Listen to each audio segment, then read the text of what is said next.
I also was sitting here eating. So I made, for the first time, homemade Caesar dressing. Anchovies and all. And man, let me tell you something. It's really good. It's good. Did you have the Playboy Caesar at De La Terra when you guys came? Mm-mm. Oh. I don't like dressing mostly. Interesting. Like salad, almost always dry. What about you? I don't eat salad. We established this last week with the taco you know, as I conversation. was asking him, I was like, I don't think he eats salad. I am Butler Eagle Sports writer Derek Pida, and here with me today are fellow sports writer Brendan Howe and Eagle Sports editor Jake Murda Adams. This is Season 2 of the Alter Eagles Eye on Sports.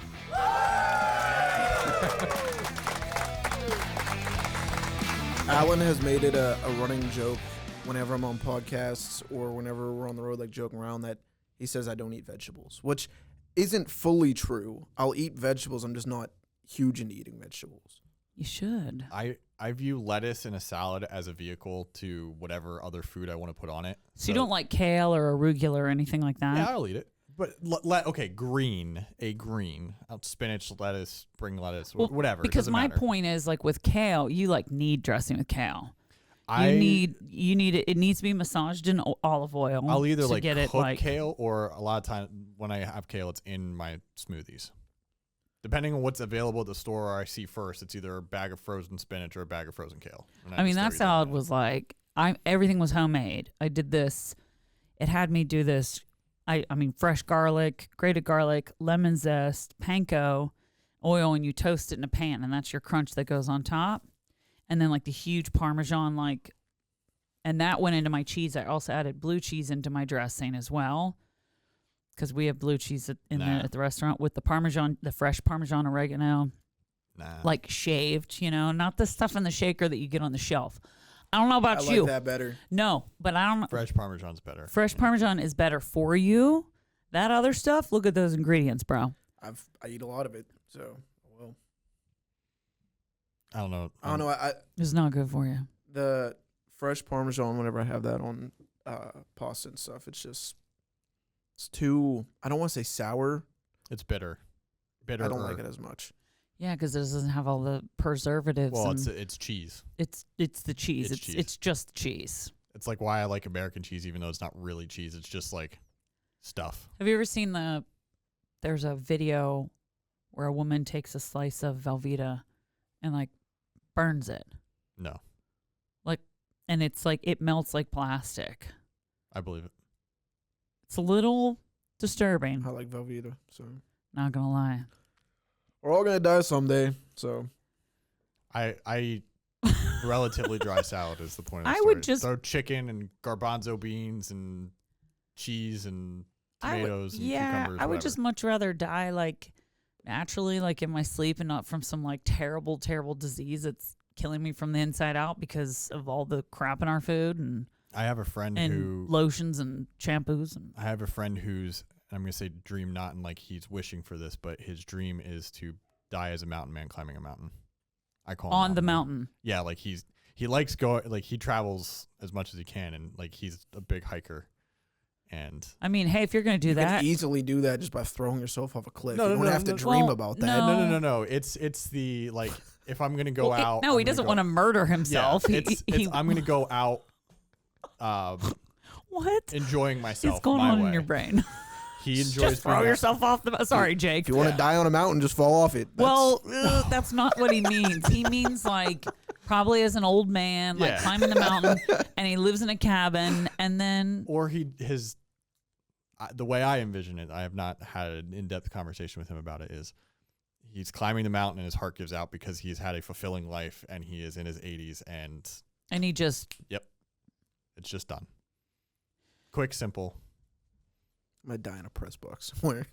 Oh my gosh. This is morbid. What is happening? My mom's belief is Harry Callis is the reason why I went into journalism, because I loved listening to him call Phillies games, and he very famously died in the press box before a Phillies Nationals game the year after they won their last World Series. Yeah. That was a very sad day. So Was Very it sad during? day. Was it during a game? It was before. It was like right- 3 hours before the game. He was getting prepared for the game and died of a heart attack. Oh my in the press goodness. box, collapsed. Oh. Yeah. And then his two studio co-hosts, Chris Wheeler and Larry Anderson, had to go on. And by this point, the news had broken, obviously. They had to go on, and it's like I've watched the video. I watched the broadcast of that game live when it happened because it was after school. It was like a 4:00 start or something. And I've watched it one other time, and it was like the 10th anniversary of Harry Callis' death, and I don't know if I'll ever watch it again because Harry Callis is like he was an institution in Philly. Like, everyone knew his name. He had been calling Phillies for like 40, 50 years. And Larry Anderson was one of his best friends, former player on the 92 Phillies team that made the World Series out of nowhere, and that team had a pretty special connection to Harry Callis for whatever reason. And it hit Larry really hard, and he actually did a really good job kind of like speaking to it while also like not being able to control his blubbering. And I say blubbering because like, of course he was like, Yeah. duh, I would be too if it was 2 hours after like one of my best friends in the world died, getting ready for a game. So And someone that iconic. yeah, just legendary voice. Like if you want to listen to like old school baseball, there's no baseball broadcasters like Harry Callis, and like that entire generation's gone. This is where we could use Derek to somehow segue from death into high school swimming pools. High school swimming pools. Last week we talked about the boys and girls basketball player of the years, and we will have one on in a minute, a former boys basketball player of the year for us. This week we're going to talk about our winter swimming and boys and girls wrestling all-stars. Brendan, we're going to start with you on swimming, and I will pull up. Well, actually, why don't you run through who the first team and swimmers of the year are for us, if you got that in front of us. We can start out with the boys' first team. We have Harry Bliss, a freshman from Union, Eli Hassler, a senior from Freeport, Adrian Lavarini, a name we know well, senior at Knock, Jacob Rudiger, a junior at Knock, Tristan Sisala, a sophomore at Seneca Valley, and Roan Stauffer, a sophomore from Slippery Rock. Our girls' first team consists of Joy Beck, Freeport senior, Brooke Cobert, a Knock freshman, Gianna Savannah, a Slippery Rock freshman, Olivia Waluski, a junior at Knock. I knew I'd mess some name up here. Allie Waters, a Seneca Valley senior diver.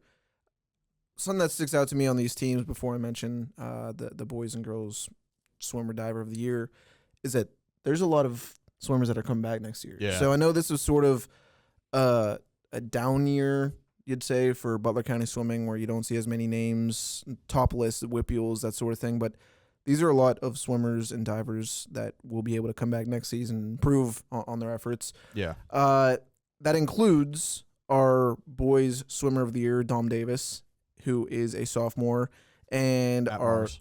at Mars, and girls diver, a junior at Mars as well, Marin Rabel, who made states in diving and did pretty well. Something I talked to Marin throughout the season or throughout the postseason about her efforts, and it's funny because she did gymnastics with Allie Waters and the girl from North Allegheny that was a really strong diver. So there was that connection. We've talked and I've written about how gymnastics translates to diving. We talked to, I think, Allie Waters about that when we had her on. Yep. It was Allie we had on, right? No, actually, we had Marin on a couple weeks ago. Yeah. So we'll talk to them about that.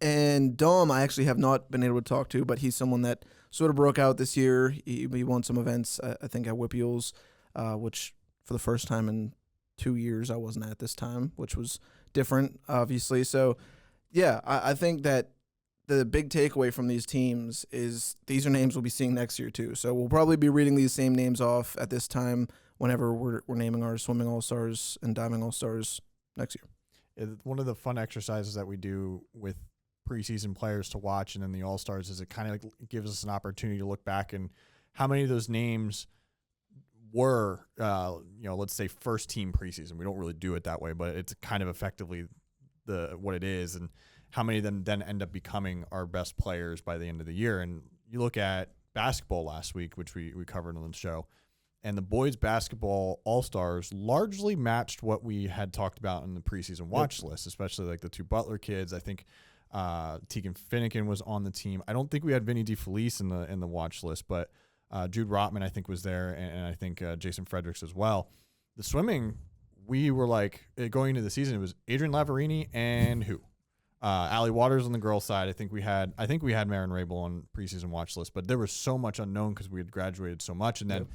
Look who is our boys athlete of the year, and it's Dom Davis, who was not on our preseason watch list at all.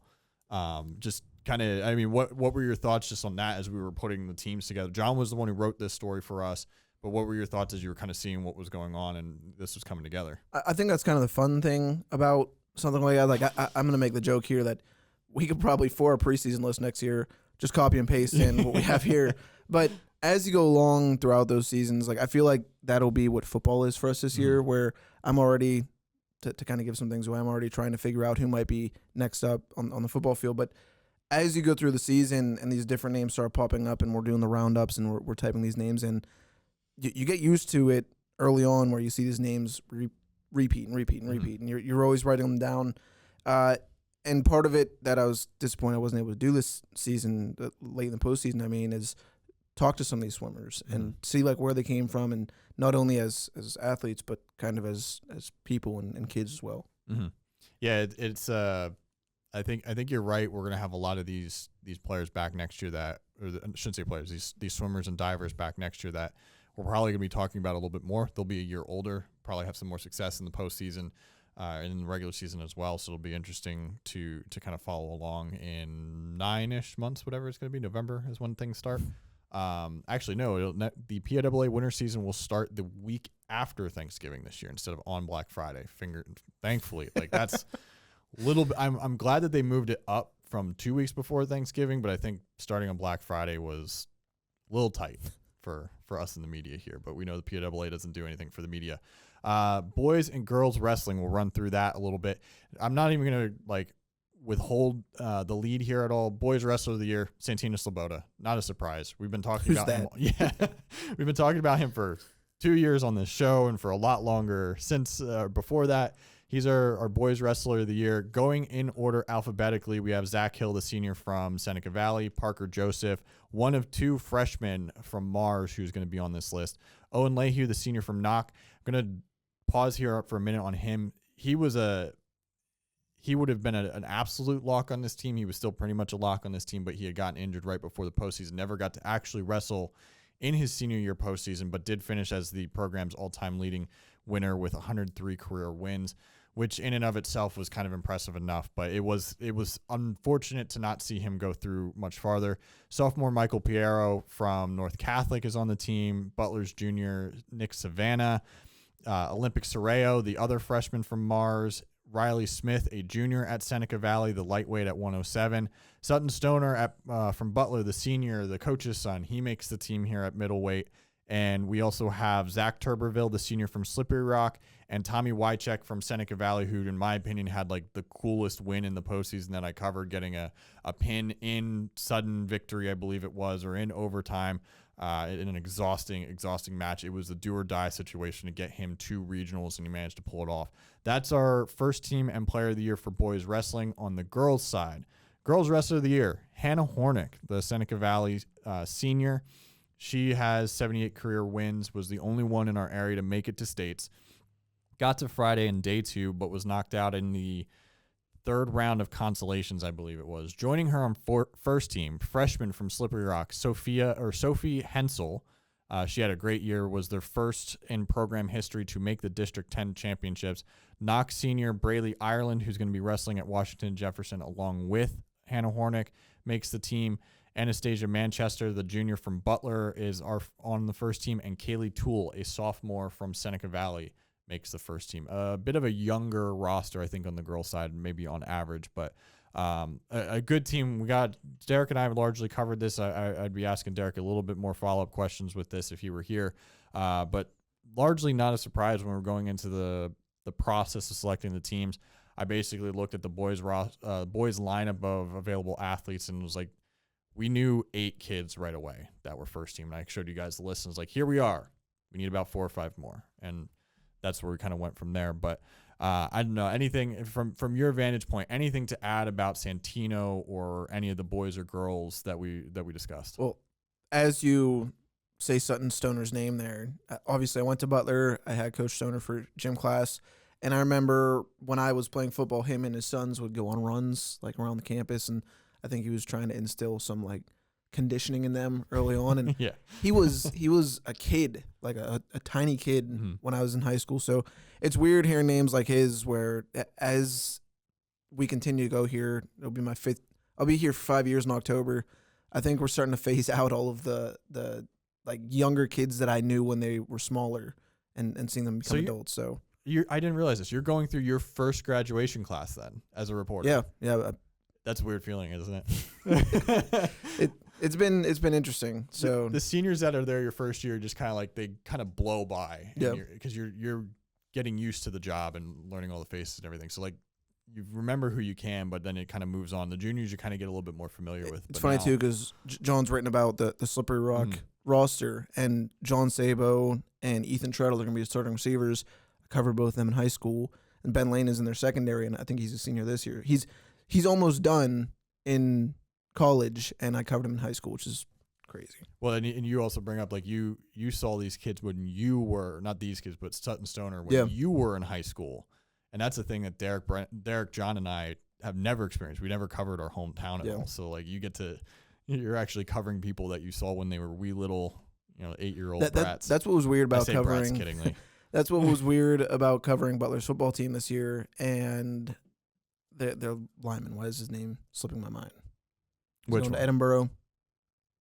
Oh, this is great audio for. This is just great podcast content in general. I know who you're talking about. I really need to get that. B. Burchett. Yeah, Bo Burchett. Burchett? Sorry, Bo. I knew him. It's Burchett. It's not Burkett? Bo Burchett. Burchett. Okay. He was someone that he was literally 3 years old when he moved into my neighborhood, and he like couldn't say his name fully. And he was literally 3 years old? Literally, yes. Literally what if he was 3 years old? 3 years old? Yeah, what if he was actually... He can be figuratively 3 years old. Does Easton we have like picking a on you. Figurative or literal 3-year-old son when we talk to him later? Yeah. That's a nice way to tie that in. I try. Oh, you guys having a special... There's not a third wheel in the middle here today. He's got to latch on to someone. Derek would probably be saying, or usually the funnest thing for me is when you guys are sitting and Derek's in the middle and you two are talking or one of you's talking and he's just like this. Like he's like, he has this look on his face like, I don't want to be here right now. I don't know what's happening. Well, we always miss him when he's gone.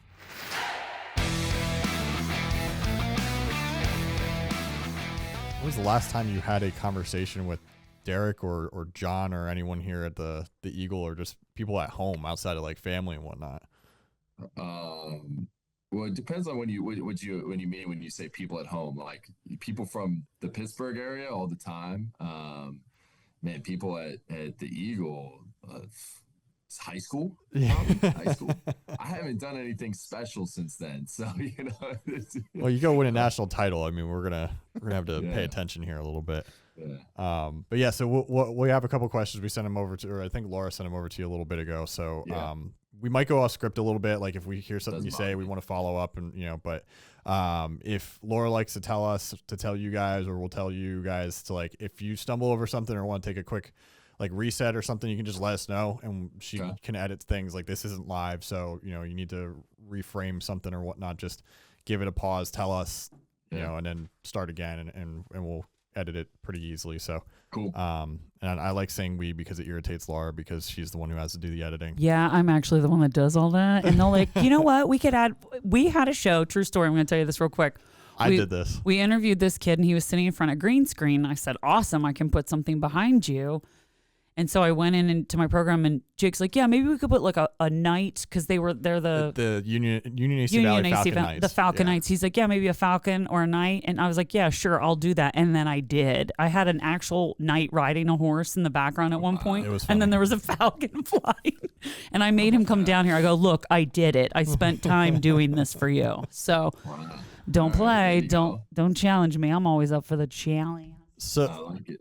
So how much sleep have you been able to get? What's it? Have you been able to rest at all since the championship a couple weeks ago? You know, it's funny. Our like 3-year-old is going through like a little sleep regression at the same time. So we're, I feel like I'm up all the time. And then, you know, it's not even lack of sleep because of anything that took place as far as us winning. It's, if anything, it's more like, I'm thinking about recruiting. I'm thinking about scheduling for next year, which nobody wants to play. And it's a nightmare. So, you know, I slept almost 4 hours last night, maybe, and the rest of the time I'm just laying in bed thinking about that stuff. Who are we gonna get on campus here soon? You know, how are we gonna, you know, leverage this in Erie to continue this momentum? Like. And then, yeah, who can we get to come and play in our Thanksgiving tournament next year? That's where most of my mind's been at. Is it also when you're sleeping, like you're dreaming or thinking while you're sleeping of what has to be done? Because I have that happen a lot in our job, or not as much as of late, but if I have something going on, that's part of my dreams for the night. So I never feel like I actually get to relax. Yeah, I mean, I feel like most of my whole thought process, everything that's going on in my brain is one of the things I just mentioned, or the tasks at hand, and then I'm usually sitting there thinking, oh shoot, what I forget.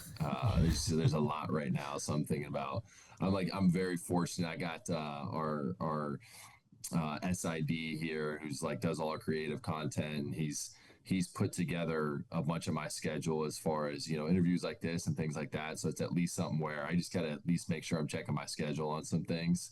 But I don't know. Everything I'm complaining about, like, I shouldn't be, you know, I don't need to be, I have nothing that I need to be complaining about. We just won a national championship. I got great people. We got great players coming back.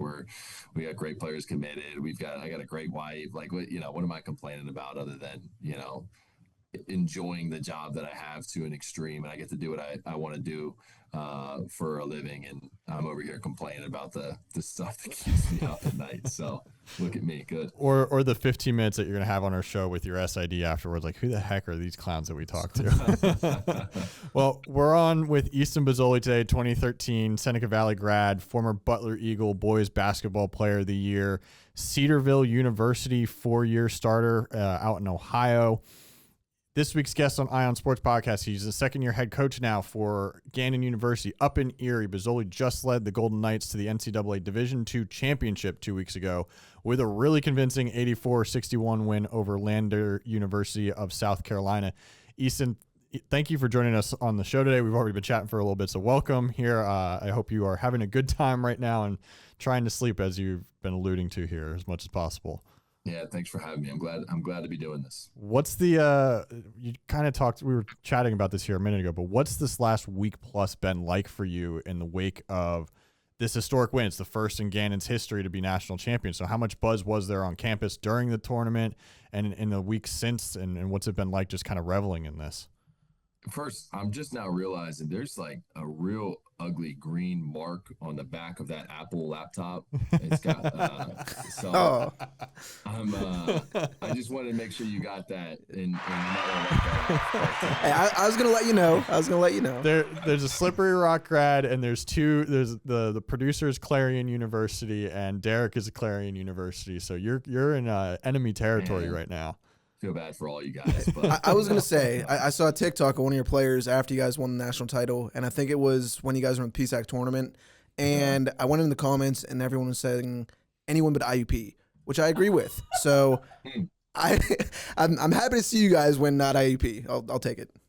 Sure. Well, it's been a crazy week. You know, we've got a unique thing up here in Erie where like the community just really cares about it. The city cares about it. So our guys are probably, tired of doing media stuff. They're probably they're probably still enjoying some of the free meals that we're getting around town and things like that. But it's been a lot. It's been all good. It's been obviously really busy. We've had to remind these guys that they're actually still in class right now and need to go and finish out the semester strong in the classroom. But there's as crazy as it's been and as busy as it's been, I think anything that we complain about, most people are probably wishing they had right now. So we want to be cautious of that because the city really does care about it. And that's made it a cool experience. Yeah. Lander had knocked off the number 1 seed and defending national champion Nova Southeastern in the Final Four. What did you notice about Lander on film, and how did you prepare for a team coming off of a win like that? Yeah, so I mean, like our first thought was, and this is more of a compliment to Lander than a knock on anybody else, but we weren't stunned by what happened in the Final Four, partially because it's the Final Four. Like everybody's great. So the way that they obviously, they knock off a team that's been on a heck of a run and will continue to be really good. Like, our whole thought process was we were preparing for either team the whole time. Lander was able to show some things that were definitely unique in that game against a team that plays a very, very similar style to what we're doing. So it helped out a little bit. We got to see a glimpse of maybe what's going to be tried against us. And take some of the things that worked and on both sides and implement that to our game plan. But I mean, what we saw as much as anything was a really talented team that was really well coached and, really checked off all the boxes. They had size for position, they had athleticism, they had skill, and then they had physicality. So, we knew the challenge ahead was going to be really difficult.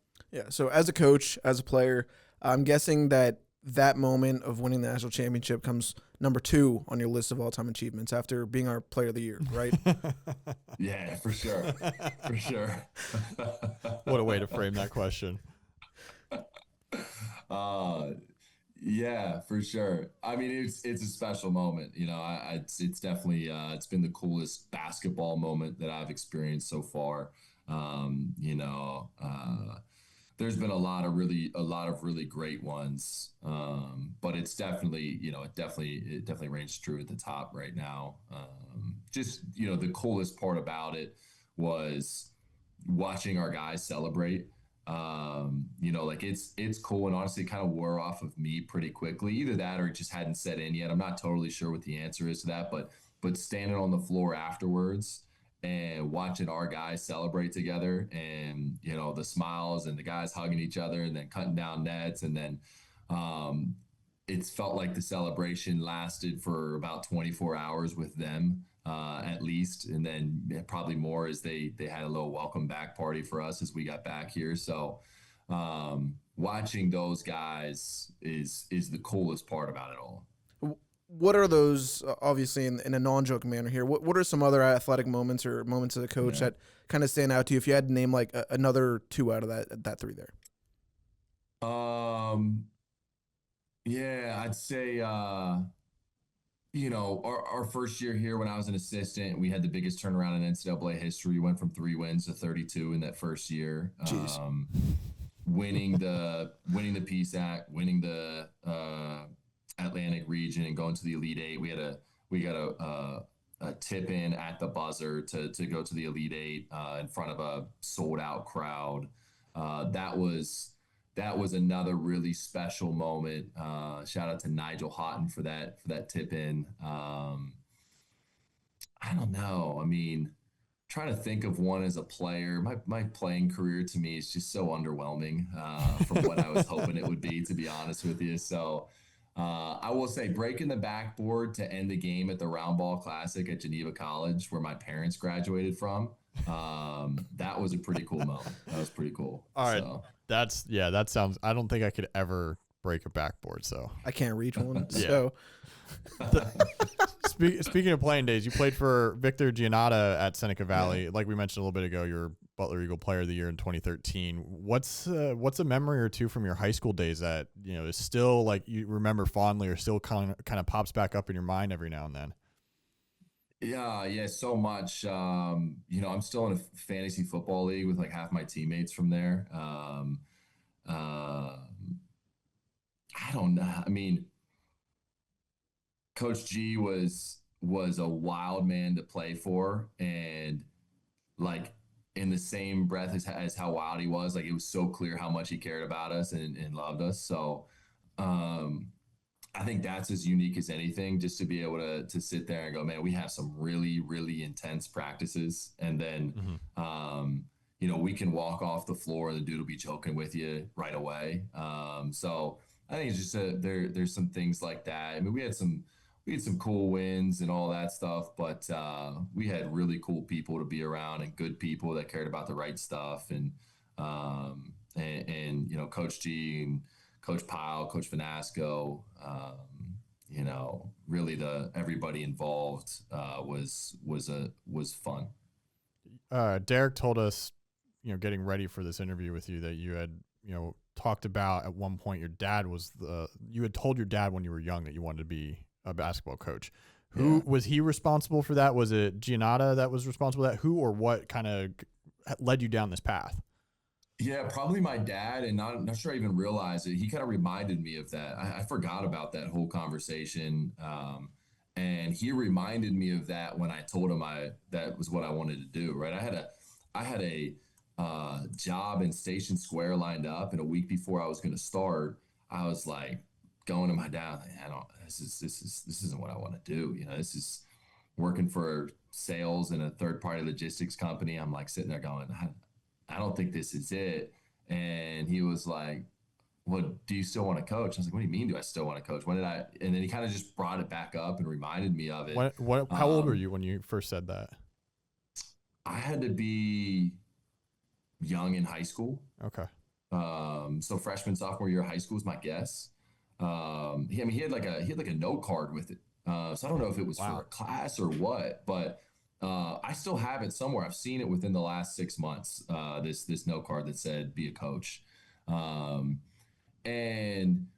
I mean, he knew exactly. I mean, it was like, yeah, it's exactly what I want to do. I want to go and pour into people and see if I can coach. I mean, a huge part of my issue as a player, especially in college, was I was just mentally psychotic. Like if I missed a shot, the world was falling. There was nothing that could make up for it. And I just found my identity in all the wrong things as a player. And I think I finally figured it out late in my career. But it was like too late, right? It was too late to kind of salvage a very mediocre college basketball career as far as winning and statistics go, for a guy that wanted to go play overseas and put in a ton of work to be able to do it and just never see it pan out.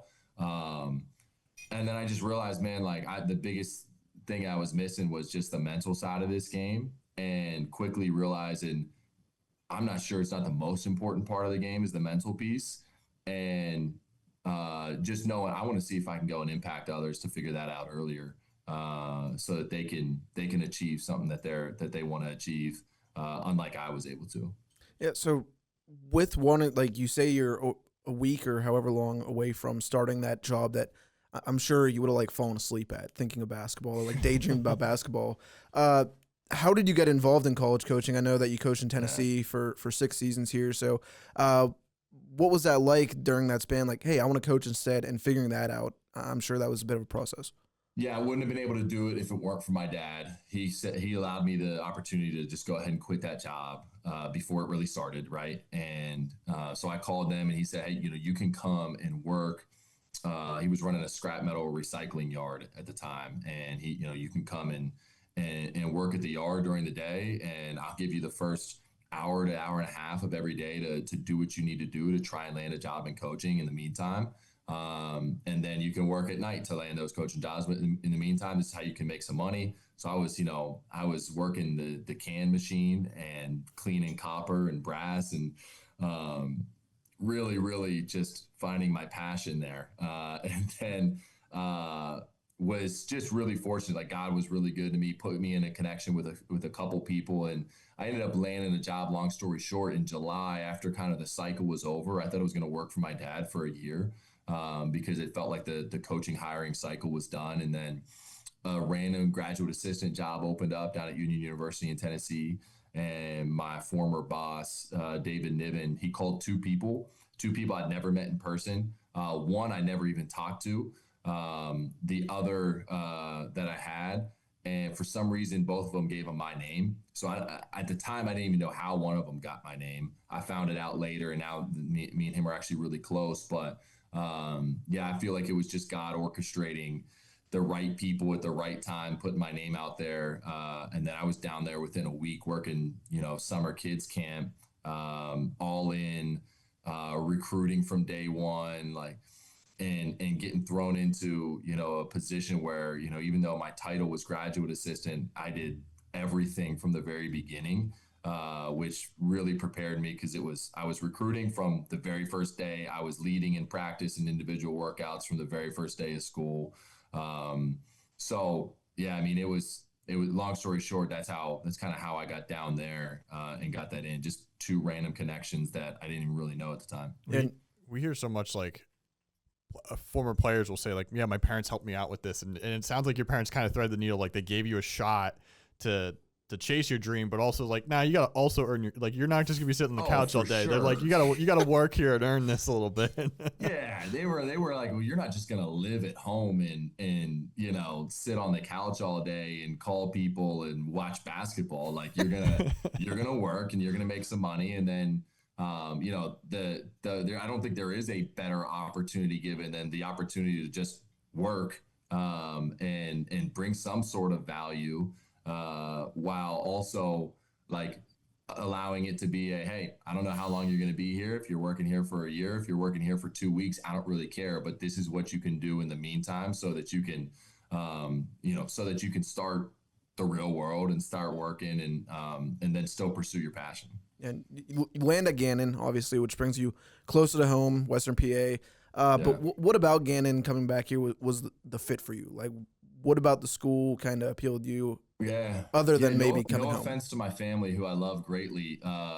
Moving close to home had nothing to do with it. I hear you on that. It was moving very far away from my wife's family. My wife is from right outside of New Orleans, so we were moving an exceptionally far away from there. It's been great being close to home. Probably even better than I thought it was going to be. But the big reason to go to Gannon was kind of knew that this place was a sleeping giant. Gone through a tough stretch of years of as far as the men's basketball program went, and but knew what this place was. And then as I was looking into it more and more after receiving a job offer, I was like, man, this place is even better than I thought, with the level of commitment, not just from the administration, but from the whole city of Erie. There's not really a bigger ticket in town than in Erie than Gannon basketball. And it's been that way for a long time. You come to one of our games and you see why we're constantly at the top of our region in attendance, and that's including not just our region, but the surrounding regions really as well. Guys get to come here and they actually get to play in front of a real crowd consistently, even over Christmas break, because so much of our crowd is community members and not just students. So, I think when you see that, you go, all right, this place cares at a little bit of a different level. And you don't find that many places. So you better go take advantage of it if you get a chance to. Yeah. With success, obviously come some hardship here with the transfer portal. I've talked to coaches around here about it extensively. Sean Lutz at Slippery Rock, their football coach. So you have to kind of deal with some roster turnover, some key players leave. What is it like, that transition of going from winning the national championship and being high to kind of going or having to go and rebuild some of that roster and try to do it again next year? Yeah, I think there's a ton of challenges with it. at the end of the day, the thing that we constantly try and remind ourselves of is it's not just us. Everybody has to deal with it. So we spend no time complaining about it. If we get 9 months with a guy, or if we get 4 years with a guy, we want to cherish every single moment we can. We want to make sure that we are trying to impact players as best as we can in the time that we get them, no matter how long. Our first year here, we had 14 new guys. Our second year here, my first year as a head coach, we had 11. This past year we had 8. This year we'll probably have anywhere from 6 to 8. So I think this is the job we signed up for. Fortunately for me, I'm still young enough to like just barely know what it's like to have all the guys back. I'm probably coming into that year now where it's like I've spent half the time where the transfer portal is a huge thing and half the time where it wasn't. And so this is comfortable for me to build a new roster. The best thing about it is I think we've done a good job enough of creating an environment to where we do have structure now. Our first 2 years we had none. There was no building on, hey, at least we got these couple guys back. It's like this year we have 6 to 8 coming back as a couple guys are still deciding and things like that. But that to me feels like I got a whole team already. And now I got guys that I can build around and understand what we're trying to do, know the culture that we're trying to keep and maintain. So there's a million challenges in it. I try not to even think too much about it because every coach deals with the same challenges, really win or lose. Obviously our guys that because of the level we've won at, their opportunities look a lot different, right? The kind of money that's out there for them and the opportunities out there for them and the amount of people that want them may look different, but that doesn't mean that the team that finished 500 in our league, I tell you what, they're losing a lot of people too. And it's just for different reasons. So it's difficult, but we're all on the same playing field. Yeah. You've been recruiting for a while. You mentioned you started as soon as you went down to Tennessee. Do you have a certain recruiting story that stands out to you? Maybe going on the road to an odd place or having to eat an odd meal or something like that? Yeah. Man, there's a lot of recruiting Trying stories. to think of which one he could say. Yeah, there's a lot of recruiting stories. Recruiting is a lot of fun. And I think if I'm good at anything, that's one of them. But It's a good thing to be good at. man, there are a lot of. I'll tell you one. We were driving. We were driving when we first got up here. I mean, it was like we were living in temporary housing, and we were probably put 10,000 miles on this car when we first got here in probably 3 weeks, as we just drove all across the northeast region of the country, trying to sign an entire new team. And we went down to Hargrave Military Academy, which is like this legendary place with NBA players galore that have come from there. Great coaching, but never been, right? It's in Chatham, Virginia. And we're going to go and we're going to take this kid out to come in and eat. And we pull on campus and I go, oh, like this is a little bit different, right? Like you're driving through the middle of nowhere. There's no service. And then you pull on campus, and it was the first time I'd been at any of the military academies like that, these high school, like post-grad ones. And the kid we're recruiting at the time, he's like rushing to tuck his shirt in as we're going to see his his sergeant or whoever it was. And we're like having to fill out these forms of making sure like, hey, we're checking this guy out. We're going to go and take him to dinner. We'll be right back. But that's probably the most recent, most tame one that I'll share with you of just like the reality of it. It was like our fifth person we'd gone to see on this trip all throughout.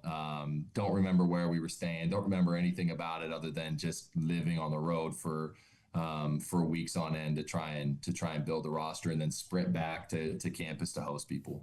The nature of college sports, especially for young coaches, is a win like this can lead to a springboard effect. You can go on to bigger things or whatnot. Have you thought about at all how this has changed maybe career goals for you, or if it's going to open up opportunities for you at all? You've been praising obviously Gannon. We don't want to say that you're walking out the door here, but that's a reality of this. You win a national championship and you make a name for yourself.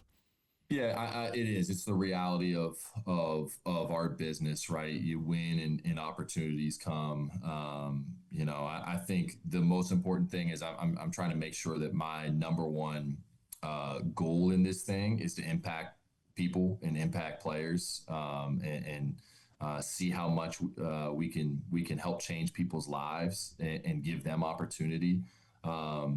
I know I can do that at Gannon. I know we can win at Gannon, which is going to make Gannon a really special place that you just don't want to take for granted, right?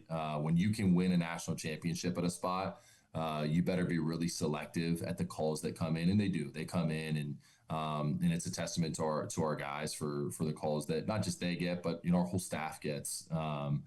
And I think the biggest thing is like, are we going to make sure to make decisions that are the right thing about people and not about status or anything like that? I don't know what my future holds. I hope it holds a long head coaching career, but you don't take a place like Gannon for granted. That's for sure. And that's why I'm still sitting here in this office with this hat on, because sure, there's been opportunities to jump ship right away, but I don't want to do that when I'm at a place like this. So you never know, but this is a really unique place.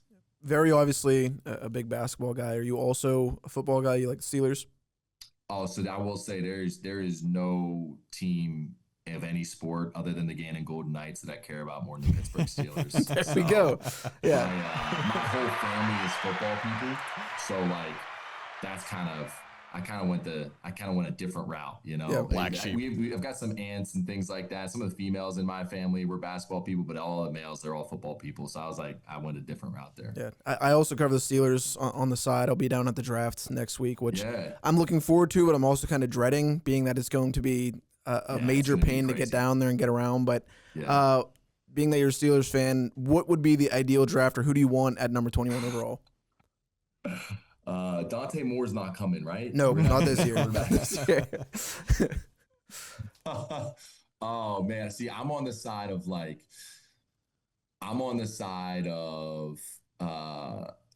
if we can't get a great quarterback right away, ride it out with Will Howard all year, no matter what happens, and see if he has anything to him. And if not, like lose every possible game and just finally draft somebody, finally draft somebody, like just stack up one time, because it just doesn't matter. Like in that sport, I don't know how much it matters if you don't got the quarterback. Yeah. So like figure that out first. So Derek, obviously you've talked to him. He and I have had plenty of debates, arguments about something like that, where I'm of the opinion that if you're not going to make the playoffs, just lose as many games as you can and kind of look towards the future.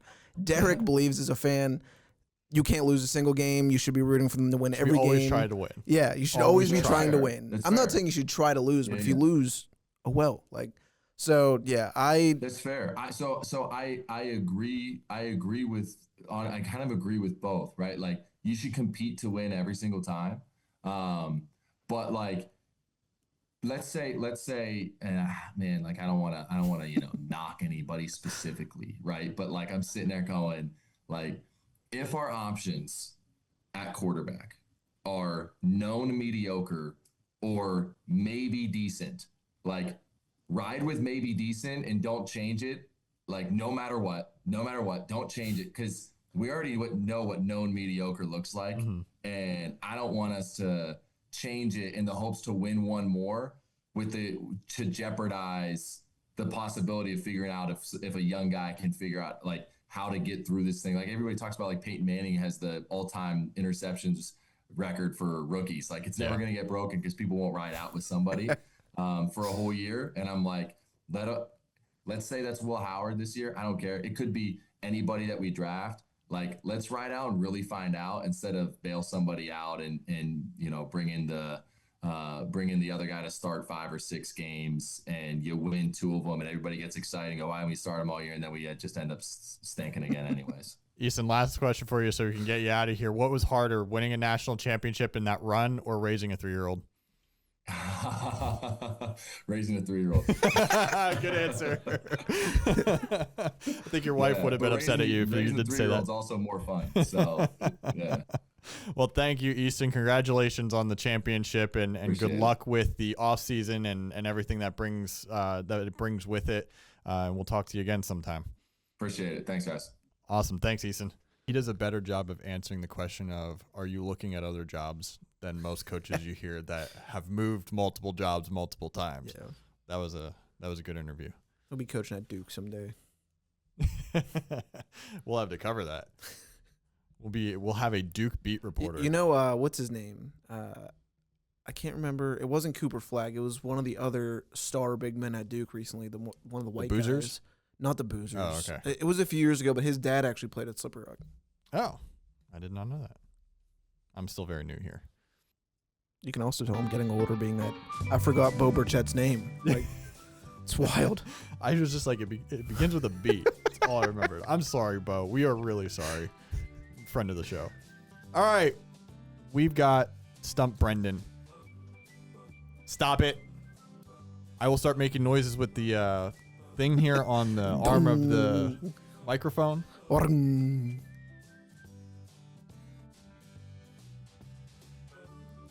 I just got muted. All right, Brendan, I've got a different kind of trivia question here for you today, and this is not one that you're going to be able to wait on. We're just going to do this. So I'm going to give you 5 players drafted in 1986 by either the Eagles or the Steelers, and you have to tell me if they were drafted, which team drafted them.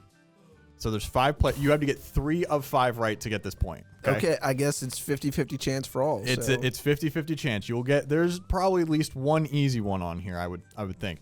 I will, however, at the end of each player, you get to tell me what round they were in, and that will be a bonus point. So if you get like 2 right, but you get 1 round correct, you get 3 points.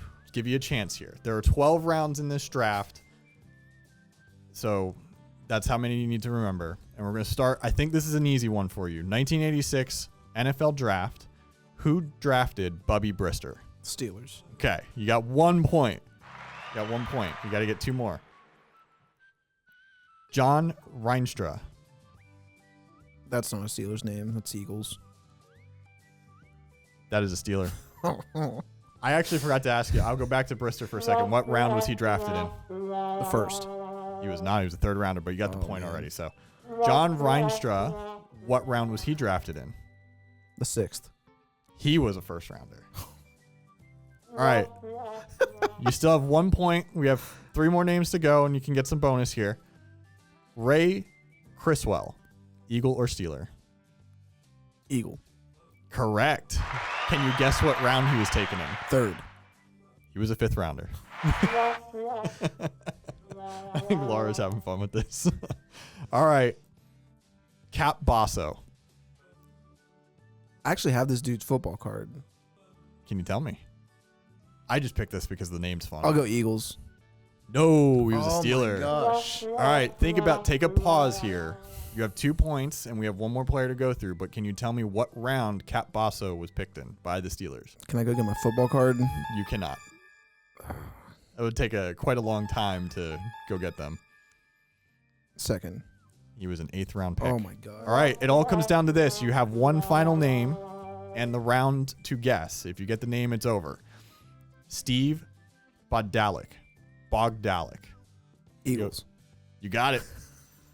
That's a guess. These guys are probably somewhere eating their senior citizen lunches or something right now. 40th anniversary since that draft. So they're in their 60s then. They're right? in their 60s. Jeez. Early 60s. I feel like Derek would have nailed every one of those just because it's 1986. Yeah, he probably If would've. it was like 2010, I'd be like, okay, I got this. I couldn't put you in like the 90s or 2000s. Yeah. I had to push you a little bit here. And we had Bubby Brister in there. We have, speaking of draft, we're a week away from the start of the draft here. Brennan, you're our Steelers insider here. What's the latest scuttlebutt that we have for the Steelers for the draft? What can you tell us? What are you hearing? Any predictions you want to make? I'm sure you read mock drafts, right? Yes. Like it's at the point in the draft cycle where the news is just dry. There's nothing to write. There's nothing new that can be said other than Reuben Bain. I guess he killed someone in a car accident, or whether it was someone his fault died in a car accident. Someone was died. driving. Yeah, and that just comes out even though it happened 2 years ago, and it seems like it's not what it's made out to be. Yeah, the family didn't pursue charges, and they released a statement this weekend when this came out, basically saying we don't want to revisit this. How horrible for the family that they have to hear about it again, and that comes up and everybody knows about it. But we're at the point, like I said, mock drafts, nothing new. The Steelers, I think that and we're going to talk to my friend and colleague Nick Faribaugh about this next week, which will be fun. I think there's 3 positions maybe, if you count possibly getting Ty Simpson, who actually was on a podcast this past week, and he pushed back against his doubters, which it's kind of cool to see from a quarterback. You want to see that. I want to see him accept the doubters and be like, I really don't know if I can make it. I'm just really bad. Yeah, my arm accuracy and strength is just terrible. Short. But I saw a highlight package of Jordan Tyson yesterday on Twitter, the Arizona State wide receiver who has a hamstring injury that has kept him from working out this whole cycle. He is doing a workout, I think, later this week for teams, and he's been taken anywhere from number 8 by the Chiefs to sliding past the Steelers and going, I think, to the Browns. If I can count myself somewhat, even as a fan anymore, covering the team, or someone that has a preference at wide receiver, I want to see him play with the Steelers, just because there's DK Metcalf, Michael Pittman. I think he'd be a really fun piece in there. Denzel Boston from Washington, I talked to him at the Combine, and if there's someone as a reporter that I want them to draft, he seems like an awesome interview just to talk to. And he was – I've never had this happen at any level, high school, college, pro, where we were interviewing him, and some guy in the scrum, there's 25 people, was trying to get a question off the whole time. He told everybody else – he's trying to ask a question, ask your question. He stopped everybody else from asking a question, which I thought was really cool, kind of giving everybody a chance and giving someone who's quieter a voice. Not that I'm quiet when interviewing or anything like that, but yeah, I think you're either going to see them go for a wide receiver, which as someone who loves wide receivers, I played wide receiver, my favorite position, I'd be happy with, or they could go guard. I'm going to butcher his name. I still don't know how to say it. Venga Ione, I think it is, from Penn State, the guard. Vega. Yeah, someone told me it's Venga. There's an N somewhere in there. Oh, yeah, it's with the it's like the Tua Tagovailoa. Yeah, thing? yeah. Okay. So because he's from the islands out there. The islands out there. I can't think of what they're called. What? Polynesian. Wait, where are Polynesian you? Islands. The Polynesian Islands, yes. The islands out there, Laura. The islands out there. Where they do there. haka. That way. Yeah. Yeah. Way out that way. Do you know which way that is? East Butler's that way, so that way right there. So that way's west. Yeah. Yep. Derek's glad he missed this episode. But anyway, that's all I gotta say. Ione. That's all I gotta say. That was fun. So, I'll throw one more question at you. We know the Steelers need a quarterback, a receiver, probably need some defensive back help a little bit. Let's say the board breaks in a way that none of those options really work out. Like Ty Simpson, I don't know if you would want him as your quarterback at that pick. So let's look at 3 other position groups here that the Steelers are somewhat set at. And if the board breaks that you have to pick one of these position groups, I want you to power rank them. Offensive tackle, defensive end / edge, basically blitzer of some sort, or tight end. I think it would go offensive tackle, tight end, edge rusher. They actually had Spencer Fano in today from Utah for a visit, which was interesting. They've had a few tackles in now, where they went to Monroe Freeling's pro day at Georgia. So it's interesting that, especially the Broderick Jones situation, where I didn't know that when he got pulled down in Chicago that it was the defensive lineman that pulling on his neck that hurt his neck. Oh, really? Yeah. So I thought that was – they don't know if he's going to be healthy.